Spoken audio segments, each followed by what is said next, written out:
மேற்கு வங்க மாநிலத்தில் எலெக்ஷன் கமிஷன் கூட்டு சதி செய்து பாஜகவினுடைய வெற்றியை உறுதிப்படுத்தி இருக்கிறது அப்படிங்கிற தகவல்கள், செய்திகள் வந்து கொண்டிருக்கிறது. 4000 இவிஎம் மிஷின் வந்து எரிஞ்சு போயிருக்கு. அதுபோல் இப்போ பார்த்தீங்கன்னு சொன்னால் ராஜர்ஹாட் நியூ டவுன் தொகுதி, அதில் வந்து அதிகமாக முஸ்லீம்கள் இருக்கக்கூடிய ஒரு தொகுதியில் ஒரே ஒரு ஓட்டு சிபிஎம்முக்கு கிடச்சிருக்கு. 88% முஸ்லீம்கள் இருக்கக்கூடிய அந்த தொகுதி, அந்த மக்கள் இப்போ எங்கள் ஓட்டு எங்கே போச்சுன்னு கேட்குறாங்க. இப்படி பல்வேறு கேள்விகளும் எழுந்துட்டு இருக்கு. இதை பார்த்துருப்பீங்க. இதில் உங்களுடைய பார்வை என்ன? ஆக்சுவலாக இதில் முக்கியமான விஷயம் என்னென்னா, இந்த ராஜர்ஹாட் நியூ டவுன் அசம்பிளி அப்படிங்கிற அந்த தொகுதி இருக்கு இல்லைங்களா, அந்த தொகுதியில் வந்து மொத்தம் 2.5 லட்சம் ஓட்டு இருக்கு. அதில் வந்து ஒரு 316 ஓட்டில் பாஜக வந்து ஜெயிச்சிருக்கு. இப்போ அந்த தொகுதியினுடைய பூத் நம்பர் 164 இதுதான் சர்ச்சைக்குரிய பூத்தாக மாறி இருக்கு. அந்த பூத்தில் பார்த்தோம்னா 164ங்கிற பூத்தில் அது வந்து முஸ்லீம்கள் மெஜாரிட்டியாக இருக்கக்கூடிய ஒரு ஊர். 164, 165 2 பூத் இருக்குது அந்த ஊரில். அந்த ஊரில் வந்து 88% முஸ்லீம்ஸ் தான் இருக்காங்க. அந்த ஊரில் இருக்கக்கூடிய ஓட் பேட்டர்ன் பார்த்தோம்னா அந்த 164வது பூத்தில் சிபிஎம் மார்க்சிஸ்ட் கம்யூனிஸ்ட் கட்சிக்கு ஒரே ஒரு ஓட்டு தான் விழுந்திருக்கு. திரிணாமுல் காங்கிரஸ் கட்சிக்கு வெறும் 5 ஓட்டு தான் விழுந்திருக்கு. பாஜக 637 ஓட்டு வாங்கியிருக்கு. ஸோ 97% வாக்குகளை பாஜக வாங்கியிருக்கு. ஒரு முஸ்லீம் மெஜாரிட்டி ஊரில் இருக்கக்கூடிய இடத்துல பெரும் முழுக்கவே முஸ்லீம்ஸ் தான் இருக்காங்க அந்த ஊரில். 88%. அந்த ஊரில் 97% வாக்குகளை பாஜக வாங்கியிருக்கு. இதுவே முதல்ல சந்தேகத்தை எழுப்பக்கூடியது. சரி, முஸ்லீம்கள் கூட பாஜகவுக்கு ஓட்டு போட்டிருக்கலாம் அப்படின்னு கூட வச்சுக்கிட்டா கூட, இப்போ அந்த சிபிஎம் ஒரே ஒரு ஓட்டு வாங்கியிருக்கு இல்லைங்களா, அதை நோக்கி என்ன பண்ணுறாங்கன்னா ஆல்ட் நியூஸ் அப்படிங்கிற ஒரு ஊடகம், அவங்க நேரடியாக அந்த ஊருக்கு போகிறாங்க. அந்த ஊருக்கு போய் அந்த மக்கள்கிட்ட பேட்டி எடுக்கிறாங்க. அப்போ அங்கே பார்த்தோம்னா சிபிஎம்மில் 2 முறை வந்து பஞ்சாயத்து மெம்பராக இருக்கக்கூடியவர் ஒருத்தர் இருக்கார். அவரும் அதே பூத்தில் இருக்கிறார். அவர்கிட்ட கேட்குறாங்க, அந்த ஊரில் ஒரு பஞ்சாயத்து மெம்பர்னா பெரும்பாலான ஓட்டுகளை அவர் வாங்கியிருக்கணும், அப்போ தான் அவர் பஞ்சாயத்து மெம்பராக இருக்க முடியும். அவர்கிட்ட கேட்கும்போது அவர் என்ன சொல்கிறாருன்னா 164வது பூத்து அப்படிங்கிறதும் 165வது பூத்து அப்படிங்கிறதும் ரெண்டுமே பார்த்தோம்னா எப்பயும் ஊரில் நம்ம கிராமங்கள்லாம் போனோம்னா ஒரு வீட்டிலே 5 ஓட்டு இருக்கும். அதில் ஒரு 2 ஓட்டு பார்த்தோம்னா ஒரு பூத்தில் இருக்கும், இன்னொரு 3 ஓட்டு பார்த்தோம்னா வேற பூத்தில் இருக்கும். இந்த மாதிரி இருக்கக்கூடிய இதெல்லாம் இருக்கும் ஒரு சில கிராமங்களில் பார்த்தோம்னா. அந்த மாதிரி இந்த 164, 165ங்கிற 2 பூத்துமே வந்து அதாவது ஒரே குடும்பங்களே 2 பூத்துலயும் இருப்பாங்க. ஆமா, சொந்தக்காரங்க. ஆமா, இப்ப என் வீட்லயே எங்க அண்ணன் ஓட்டு 165ல இருக்கும், என் ஓட்டு 164ல இருக்கும். அந்த மாதிரியான ஒரு தன்மையில இருக்கக்கூடிய பூத் ரெண்டும். அப்ப 2 பூத்தினுடைய ஓட்டிங் பேட்டர்ன் அப்படிங்கிறது ஒரே மாதிரி இருக்கும் எப்பயுமே. ஆனா இந்த முறை என்ன நடந்திருக்கு அப்படின்னா, இப்ப இவர் சொன்னார் இல்லைங்களா, அந்த பஞ்சாயத்து மெம்பரா இருந்தவர், அவர் வீட்டுல 8 ஓட்டு வந்து 164வது பூத்துல இருக்குன்றார். அவங்க 8 பேருமே அவர் மார்க்சிஸ்ட் கம்யூனிஸ்ட் கட்சிக்கு தான் போட்டாங்க அப்படிங்கிற. அந்த வீட்டுல மட்டுமே 8 ஓட்டு. அவர் வீட்டுல மட்டும் 8 ஓட்டு அந்த 164வது பூத்துல மார்க்சிஸ்ட் கம்யூனிஸ்ட் கட்சிக்கு போட்டிருக்காங்க. ஆனா இவிஎம் காட்டுறது ஒரே ஒரு ஓட்டு சிபிஎம். அப்போ மீதி ஓட்டுலாம் எங்க போச்சு அப்படிங்கிற கேள்வி அவர் எழுப்புறாரு.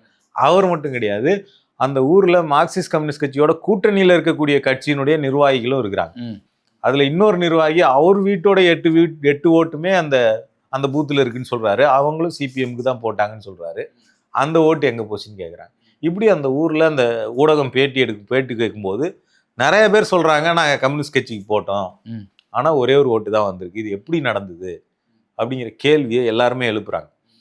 அப்போ இப்போ 165ன்னு இன்னொரு பூத்து சொன்னோம் இல்லைங்களா, அந்த பூத்தை எடுத்துக்கிட்டோம்னா அந்த பூத்தில் இப்போ இந்த பூத்தில் 637 ஓட்டை பிஜேபி வாங்குதுன்னா அதே ஃபார்மெட்டு, அதே சொந்தக்காரங்க, அதே குடும்பங்கள் இருக்கக்கூடிய பூத்து. அங்கேயே நீ 500-600 ஓட்டு வாங்கியிருக்கணும்ல, முன்ன பின்ன இருக்கும்ல. ஆனால் அந்த பூத்தில் பிஜேபி வெறும் 32 ஓட்டு தான் வாங்கியிருக்கு. யார் அதிக ஓட்டு வாங்கியிருக்காங்கன்னா கம்யூனிஸ்ட் கட்சி வாங்கியிருக்கு. 299 ஓட்டோ நோ கம்யூனிஸ்ட் கட்சி வாங்கியிருக்கு.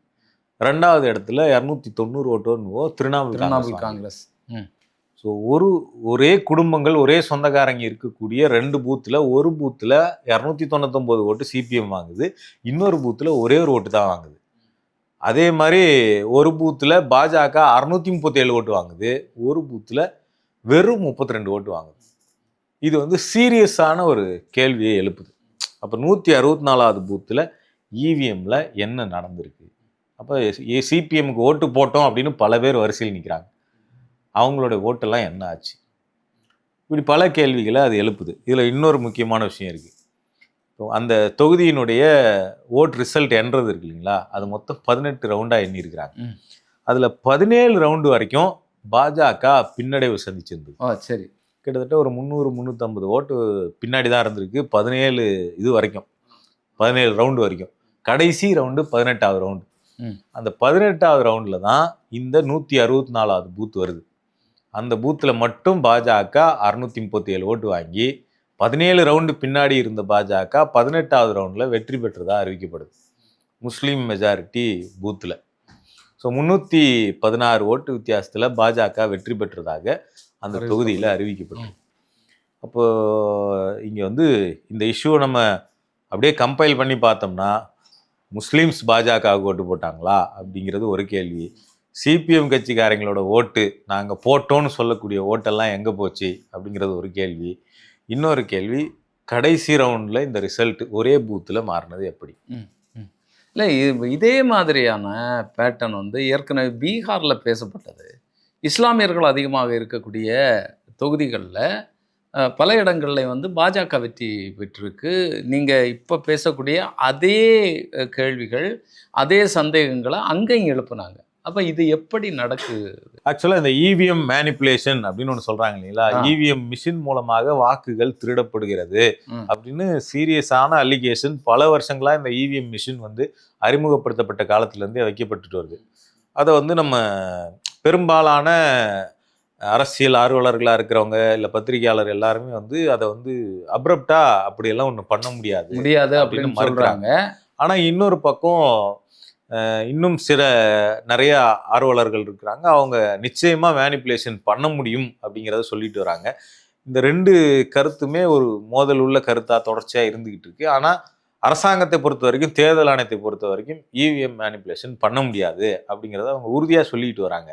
ஆனா இங்க சிபிஎம்க்கு போட்ட ஓட்டு எங்க போச்சு? மேனிப்புலேஷன் பண்ண முடியாதுன்னா சிபிஎம்க்கு போட்ட ஓட்டு எங்கே போச்சு? இல்லை, இதில் முக்கியமான ஒரு கேள்வி என்னென்னா, ஏன் வந்து அரசாங்கம் சரி நீங்கள் செக் பண்ணுங்க, இல்லைன்னா வாக்கு எந்திரத்தில் ஏதாவது செய்ய முடியுமா அப்படிங்கிறத நீங்கள் காட்டுங்க அப்படிங்கிற ஒரு நிலைக்கு ஏன் வரல? வெளிப்படைத்தன்மையை உறுதிப்படுத்த வேண்டிய வேலை பண்ணது கூட தேவையில்லை.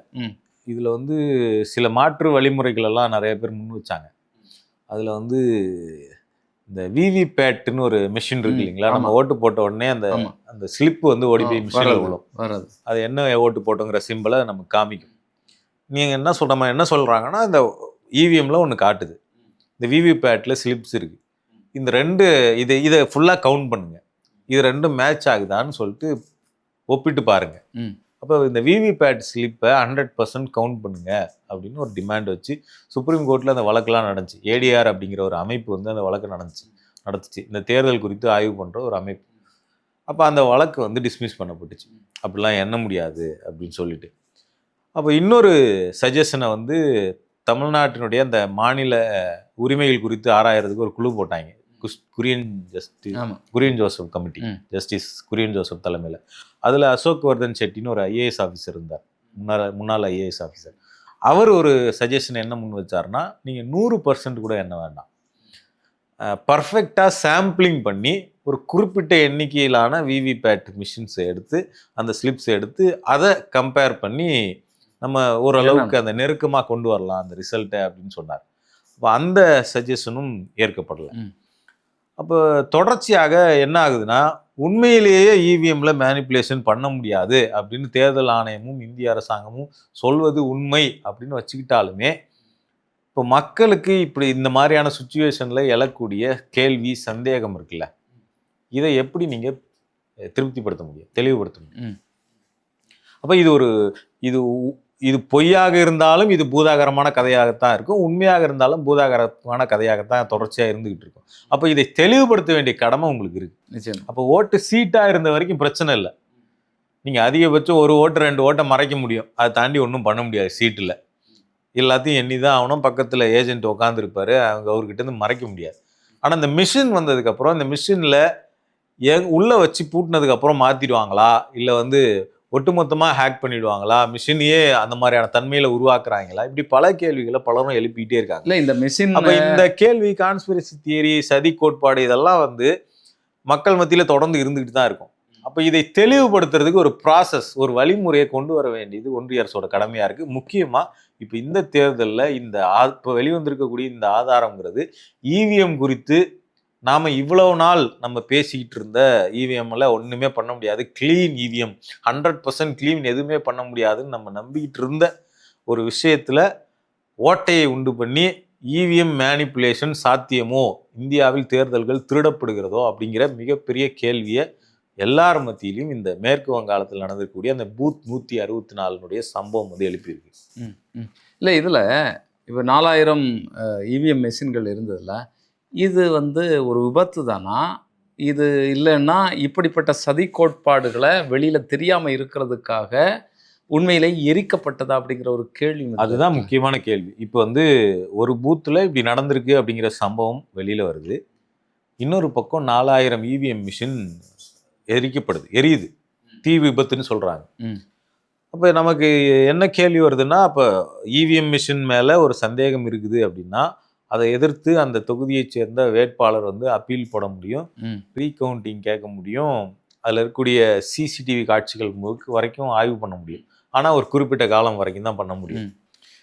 அப்போ அதுக்கு முன்னாடியே இவிஎம் மிஷின்கள் எரிஞ்சு சாம்பல் ஆகுது அப்படிங்கிறது உண்மையிலேயே இந்த தேர்தலில் மேற்கு வங்காளத்தில் ஏதோ ஒன்று நடந்திருக்கு அப்படிங்கிற ஒரு ஒரு பெரிய சந்தேகத்தை எழுப்பும். ஒரு அசாதாரணமாக நடக்குது. 4000 மிஷின் வச்சிருக்கக்கூடிய ஒரு இடம் வந்து இவ்வளோ பாதுகாப்பு குறைபாடா, இவ்வளோ தீப்பத்தி எரியிற ஒரு தன்மையோட இருந்திருக்கு அப்படிங்கிறதெல்லாம் வந்து அது வந்து எளிதில் எடுத்துக்க முடியல. அதுலேயும் அந்த 2nd floor 3rd floorல வந்து தீ பிடிச்சிருக்கு. இந்த மிஷின்லாம் 8வது ஃப்ளோரில் தான் இருந்திருக்கு. இங்கே பிடிச்ச தீ வந்து இடையில இருக்கிற ஃப்ளோர்லாம் டேமேஜ் ஆகலை, 4, 5, 6லாம். 8வது ஃப்ளோரில் எப்படி எல்லா மிஷினும் எரிஞ்சு சாம்பலாச்சு அப்படிங்கிறதெல்லாம் வந்து அந்த ஊரை சேர்ந்த அதிகாரிகளே இந்த கேள்வியெல்லாம் எழுப்புறாங்க. அப்போது திட்டமிட்டு இந்த மிஷின்கள் வந்து ஏதோ ஒன்றை மறைப்பதற்காக, இந்த தேர்தலில் இவிஎம் மிஷினில் ஏதோ ஒன்று நடந்திருக்கு, அதை மறைப்பதற்காக இந்த மிஷின்கள்லாம் திட்டமிட்டு கொளுத்தப்பட்டதா அப்படிங்கிற கேள்வி வந்து இன்னைக்கு மேற்கு வங்கம் முழுக்க எழுந்திருக்கு. மேற்கு வங்க அரசியலில் மம்தா வந்து இந்த தோல்விக்கு பிறகு அவங்க தொடர்ச்சியாக அந்த கட்சியே தொலை தெரியப்படுது, அந்த கட்சியே இல்லாமல் ஆக்குறாங்க, மம்தாவை தனிமைப்படுத்துறாங்க. இவ்வளவும் நடந்திருக்கக்கூடிய சூழல்ல இந்த விஷயம் வந்து மேற்கு வங்க தேர்தலில் மிகப்பெரிய பரபரப்பை கிளப்பியிருக்கு. இல்லை இதற்கு முன்னாலேயே வந்து இப்போ பீகாராக இருக்கட்டும், இன்னும் பல்வேறு மாநிலங்களில் நடக்கக்கூடிய தேர்தல்களில் இந்த இவிஎம் மிஷின் வச்சுருக்கக்கூடிய பகுதியில் சிசிடிவி கேமரா காட்சிகள் வந்து ஆஃப் ஆகுது, யாரெல்லாமா உள்ளால போகிறாங்க, வாகனங்களில் வந்து இவிஎம் மிஷின் எடுத்து செல்லப்படுகிறது, இல்லைன்னா புதுசாக கொண்டு வந்து வைக்கிறாங்க, இப்படிப்பட்ட குற்றச்சாட்டுகளும் வைக்கப்படுகிறது. அது மாதிரி மேற்கு வங்கத்தில் இப்போது இந்த எலெக்ஷன் முடிஞ்ச பிறகு மம்தா பானர்ஜி அவர்கள் போய் பிரச்சனை பண்ணாங்க. அப்போ பெட்டியையும் ஒட்டுமொத்தமாக மாற்றக்கூடிய வேலை நடக்க அப்படிங்கிற கேள்வி இருக்கு. அதுதான் இப்படி பல கேள்விகள் இந்த இவிஎம் மிஷினை சுற்றி வந்துக்கிட்டே தான் இருக்கு. அப்போ என்ன இதுக்கு மாற்று என்ன முறை? நீங்கள் பழைய மாதிரி வாக்குச்சீட்டை கொண்டு வர்றதா அல்லது விவிபேட் நம்பர்ஸை கவுண்ட் பண்ணுறதா? இதுக்கு மாற்று வழிமுறை என்னங்கிறத தேர்தல் ஆணையம் தான் முன்வைக்கணும். ஏன்னா இந்த சர்ச்சை வந்து தீர்க்க முடியாத சர்ச்சை. இது வெறும் சந்தேகம், வெறும் ஏதோ வந்து ரேண்டமாக யாரோ ஒருத்தவங்க கேள்வி எழுப்புறாங்க அப்படின்லாம் இனிமேலும் சொல்லிக்கிட்டு இருக்க முடியாது. இவ்வளோ பெரிய ஆதாரம் வெளியில் வந்துடுச்சு, இப்படி ஒரு தீ விபத்து நடக்குது அப்படின்னும் போது இதை வெறும் சர்ச்சையா சும்மா ஏதோ ஒரு கிளப்பி விட்டுருக்காங்க அப்படின்னு வெறும் வதந்தி அப்படின்லாம் சொல்லிட்டு இருக்க முடியாது. ரொம்ப நாளைக்கு இந்த எக்ஸ்பிளனேஷனை ரொம்ப நாளைக்கு மக்கள் வந்து ஏற்க மாட்டாங்க. அப்போ இதுக்கு ஒரு மாற்று வழியை உருவாக்க வேண்டிய தேவை இருக்கு. தொடர்ச்சியாக எதிர்கட்சிகள் வந்து இந்த நாட்டில் தேர்தல் வந்து நியாயமாக நடக்கும் அப்படிங்கிற நம்பிக்கை போய்விட்டது அப்படிங்கிறத தொடர்ச்சியாக வெளிப்படுத்திட்டு இருக்காங்க. ராகுல் காந்தி வந்து என்ன சொல்றாருன்னா, தேர்தல்கள் 100% இந்த நாட்டில் திருடப்படுது அப்படின்னு சொல்றாரு. அவர் வந்து குஜராத்திலிருந்து, பீகார்லேருந்து, மகாராஷ்டிராவிலேருந்து எந்த தேர்தலின் முடிவுகளுமே அது மக்களின் முடிவு கிடையாது, திருடப்பட்ட முடிவு அப்படின்னு ஆணித்தரமாக பாராளுமன்ற எதிர்க்கட்சி தலைவராக இருக்கக்கூடிய ராகுல் காந்தி சொல்றாரு.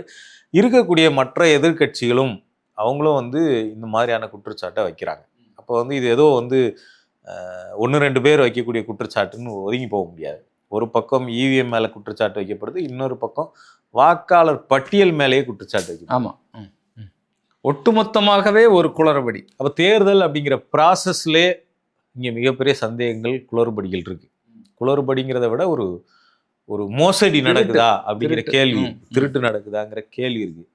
அப்ப இதையெல்லாம் வந்து ஒரு ஒரு நாட்டுல மக்களினுடைய அதிகபட்ச அவங்களுடைய விருப்பத்தை வெளிப்படுத்துற உரிமை அப்படிங்கிறது, அவங்களுடைய பிரதிநிதிகளை தேர்ந்தெடுக்கிற உரிமைங்கிறது தேர்தலில் தான் அவங்களுக்கு கொடுக்கப்பட்டிருக்கு. வாக்குங்கிறது தான் நம்ம இந்த நாட்டில் எவ்வளோ பிரச்சனை நடந்தாலும், எவ்வளோ நமக்கு கொடுமைகள் இழைக்கப்பட்டாலும் நம்ம கையில் ஒரு ஆயுதம் இருக்கு. நம்ம அதை மாற்றிடலாம், நம்ம கொடுமை இழைச்சவங்கள நம்ம தூக்கி போட்டுடலாம் அப்படின்னு மக்கள்கிட்ட இருக்கக்கூடிய கடைசி நம்பிக்கை அப்படிங்கிறது இந்த ஓட்டு. அப்போ இதுலேயும் மக்கள் நம்பிக்கை இழந்தாங்க அப்படின்னா, அது அப்போ தேர்தல் மூலமாக நம்மளால் இவங்களை தூக்கி அடிக்க முடியாது அப்படின்னா நம்ம என்ன பண்ணலாம் அப்படின்னு மக்கள் யோசிச்சாங்கன்னா, அது நேபாளத்தில், பங்களாதேஷில், இந்த மாதிரி நம்மளை சுற்றி இருக்கக்கூடிய நாடுகள்லாம் என்ன நடந்ததோ அந்த முடிவுக்கு மக்கள் போக வேண்டிய இடத்துக்கு அது தள்ளிடும். அப்போ தேர்தல் என்ற ப்ராசஸ் இங்கே நேர்மையாகத்தான் நடக்கிறது அப்படிங்கிற அந்த டிரான்ஸ்பரன்சி இருக்குல்ல, அது இந்த ப்ராசஸில் இல்லை அப்படின்னா மக்களை அந்த முடிவை நோக்கி தள்ளிடும். அது இந்தியாவுக்கு மிக பெரும் ஆபத்தாக முடியும். நிச்சயம் இல்லை, இதனுடைய எல்லா கட்ட அந்த படிகளை பார்த்தாலுமே இது களவு செய்யறதுக்கான வழிகளை, வாசல்களை திறந்து வைக்கிறதுக்கான ஒரு நிலையாக தேர்தல் ஆணையமே இதுக்கெல்லாம் துணை போகுது அப்படிங்கிறது தான் இங்க இருக்கக்கூடிய மிகப்பெரிய பிரச்சனை. தேர்தல் ஆணையர் தேர்ந்தெடுக்கிற முறை இருக்கு, தலைமை தேர்தல் ஆணையர், அதுலயே டிரான்ஸ்பரன்சி இல்ல. அதுல வந்து சீஃப் ஜஸ்டிஸ் ஆஃப் இந்தியா இருந்தார். சீஃப் ஜஸ்டிஸ் ஆஃப் இந்தியா, பிரதமர், எதிர்கட்சி தலைவர், 3 பேரும் சேர்ந்து தலைமை தேர்தல் ஆணையரை தேர்ந்தெடுக்கும் குழுவில் இருந்தாங்க. அதுல பாஜக அரசு என்ன பண்ணுச்சுன்னா, சீஃப் ஜஸ்டிஸ் ஆஃப் இந்தியாவை தூக்கி போட்டுட்டு பிரதமர் நாமினேட் பண்ணுகிற ஒரு அமைச்சர், எதிர்கட்சி. அப்ப 3 பேர்ல 2 பேர் யாருன்னா, ஒன்னு பிரதமர், இன்னொருத்தர் அவர் நாமினேட் பண்ற அமித்ஷாவோ இல்ல வேற யாரோ ஒரு அமைச்சர், ஆளுங்கட்சி. அப்ப அவங்க 2 பேர் சேர்ந்தா ஒரு தலைமை தேர்தல் ஆணையரை முடிவு பண்ணிடலாம். இதுல ஜனநாயகத்துக்கு இடமே இல்லை. ஆளுங்கட்சி தான் தலைமை தேர்தல் ஆணையரை முடிவு பண்ணும். அப்படித்தான் இப்ப இன்னைக்கு தலைமை தேர்தல் ஆணையராக இருக்கக்கூடிய ஞானேஷ்குமார் வந்து தேர்ந்தெடுக்கப்பட்டார். அவரை காப்பாத்துறதுக்கு அவர் அமித்ஷாவினுடைய உள்துறையில வேலை பார்த்த அதிகாரி. இல்ல, அவர் என்ன தவறு பண்ணாலும் அவரை காப்பாத்துறதுக்கான சட்டமுறைகள் எல்லாம் கொண்டு வந்தாச்சு. ஆமா. அடுத்ததாக எஸ்ஐஆர், எல்லா வழிகளும் என்னென்ன வழிகள்ல களவை செய்ய முடியுமோ அந்த வழிகள் எல்லாம் வந்து ஒட்டுமொத்த டிரான்ஸ்பரன்சியும் பறிபோய் தேர்தல் ஆணையம் அப்படிங்கிறது மக்கள் முன்னாடி வந்து திறக்க முடியாத ஒரு கேட்டு மாதிரி, அடைக்கப்பட்ட கதவு மாதிரி நின்றுட்டு. அப்ப அந்த கதவுக்கு பின்னாடி என்ன நடக்குது அப்படிங்கிறது மக்களுக்கு தெரியாம இருக்கு. அப்ப என்ன பண்ணுவாங்கன்னா, மக்கள் உண்மையிலேயே நடக்குதோ இல்லையோ இந்த மாதிரியான உள்ள என்ன நடக்குது அப்படிங்கிறத பல கதைகளாக உருவாக்கி கொண்டிருப்பாங்க, அல்லது உண்மைகள் மறைக்கப்படுதோ அப்படிங்கிற கேள்வியை தொடர்ச்சியா எழுப்பிட்டு இருப்பாங்க. அப்போ மறைக்கப்படுது அப்படிங்கிறதுக்கான ஆவணங்களும் ஆதாரங்களும் வெளிவந்துகிட்டு இருக்கும்போது, இனிமேலும் நீங்கள் அமைதி காப்பது, இனிமேலும் நாங்கள் டிரான்ஸ்பரன்சியாக இருக்க மாட்டோம்னு சொல்றது இந்தியாவினுடைய எதிர்காலத்துக்கு நல்லதில்லை. அதனால தான் இந்த மாதிரி உங்கள் மீது நம்பிக்கை இல்லாமல் தான் இந்த மாதிரி காக்ரோச் மாதிரியான அமைப்புகள் உருவாகுது. இளைஞர்கள் தன்னெழுச்சியாக வேறு ஒரு இடம் தேடி, யாராவது ஒரு ஆபத்பாந்தவன் வந்து நம்மளை வந்து காப்பாற்ற மாட்டானா, அவன் தலைமையில் நம்ம போராட முடியாதா அப்படிங்கிற கொதி நிலையில் இளைஞர்கள் இருக்காங்க. ஸோ இதெல்லாம் வந்து புரிஞ்சுக்கிட்டு நடந்துக்கிட்டா இந்தியாவின் எதிர்காலத்துக்கு நல்லது. அப்படி ஒரு ஆட்சியை வந்து வன்முறையின் வழி கவிழ்ப்பதற்கு ஒரு திட்டம் நடந்ததுன்னா அது இந்தியாவின் எதிர்காலத்துக்கு நல்லது இல்லை. இதை ஆட்சியாளர்கள் புரிந்து கொள்ள வேண்டும். ஆனால் இங்கே இருக்கக்கூடிய எதிர்கட்சிகள் இதை பேசுகிறாங்க, முறைகேடு நடக்கணும்னு பேசுகிறாங்க. 100% வந்து பாஜக இந்த களவு செய்து, திருட்டு செய்து, அப்படித்தான் கொல்லைப்புறம் வழியாக இந்த ஆட்சி அதிகாரத்துக்கு வராங்க அப்படிங்கிறத தொடர்ந்து பேசிகிட்டு இருக்கிறாங்க. ஆனால் இதை மக்கள்கிட்ட ஒரு பிரச்சாரமாக, மக்கள் களத்தில் போய் சந்தித்து இதை ஒரு இந்தியாவினுடைய ஜனநாயகத்தை காக்கக்கூடிய ஒரு வேலையை செய்யக்கூடிய எந்த நடவடிக்கைகளையும் இந்த கட்சிகள் ஈடுபடலையே.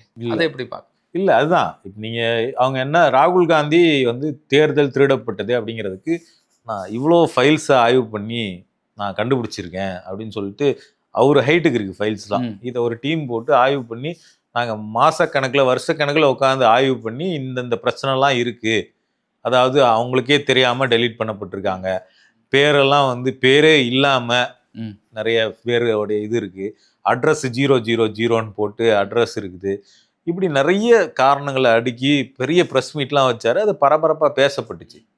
ஆனா அவர் அதுக்காக இது நான் நீதி வாங்காம விட மாட்டேன், தேர்தல் ஓட்சோரி அப்படின்னு கேம்பெயின் பண்ணாரு, ஓட்டு திருட்டுன்னு சொல்லிட்டு 2 பிரஸ் மீட் வச்சார். அதை தாண்டி அவர் இந்த ஓட்டு திருட்டை மக்கள்கிட்ட கொண்டு போயிட்டு மக்களை அணிதிரட்டுவதற்கு என்ன செய்தார் அப்படின்னா அது கேள்விக்குறி. தமிழ்நாட்டில் காங்கிரஸ் கட்சி இருக்கு, ஓட்டு திருடப்படுது அப்படின்னு ராகுல் காந்தி சொன்னாரு. ஈவன் அவர் தமிழ்நாட்டையும் சேர்த்து தான் சொன்னார். நிச்சயம் தமிழ்நாட்டு தேர்தலே ஓட்டு திருடப்பட்டுச்சு, அதையும் தாண்டி தான் இங்க திமுக ஜெயிச்சுது அப்படின்னு சொன்னார். இங்க திருடப்படாமலாம் இல்ல, இங்கேயும் திருடப்பட்டது, அதை தாண்டி திமுக இங்க ஜெயிச்சிருக்குன்னு சொன்னார். இப்போ தமிழ்நாட்டு காங்கிரஸ் கட்சி இங்க தமிழ்நாட்டு மக்களை அணிதிரட்டி இந்த ஓட்டு திருட்டை அம்பலப்படுத்துவதற்கு ஏதாவது வேலை பண்ணிச்சானா? இல்லை. இப்போ இந்தியா முழுக்க ஒவ்வொரு மாநிலத்திலும் காங்கிரஸ் கட்சி இதுக்காக என்ன வேலை பார்த்ததுன்னா இல்லை. மேற்கு வங்காளத்திலே எஸ்ஐஆரை எதிர்த்து மம்தா பானர்ஜி போராடிட்டு இருந்தாங்க. அவங்க கோர்ட்டுக்கு போனாங்க, அவங்க தர்ணா பண்ணாங்க, ஒரு சிஎம்மா இருந்து அவங்க போராடினாங்க. ஆனா காங்கிரஸ் கட்சி என்ன பண்ணுச்சுன்னு கேட்டா ஒன்றும் இல்லை. இந்தியாவினுடைய எதிர்கட்சி அதுதான். அப்போ இவங்க என்ன பண்றாங்கன்னா அவங்களுக்கான தீர்வை வந்து நான் ஒரு ப்ரெஸ் மீட் வைப்பேன், மக்கள் தானாக கிளர்ந்து இருந்து என் பின்னாடி வரணும், நான் பாராளுமன்றத்தில் பேசுவேன், பாராளுமன்றத்தை எதிர்த்து பேசுவேன், கேள்வி கேட்பேன், அந்த வீடியோவை பார்த்துட்டு மக்கள் தானாக கிளர்ந்து என் பின்னாடி வரணும். அப்படியெல்லாம் வரலாற்றில் யாருக்கும் நடந்தது கிடையாது.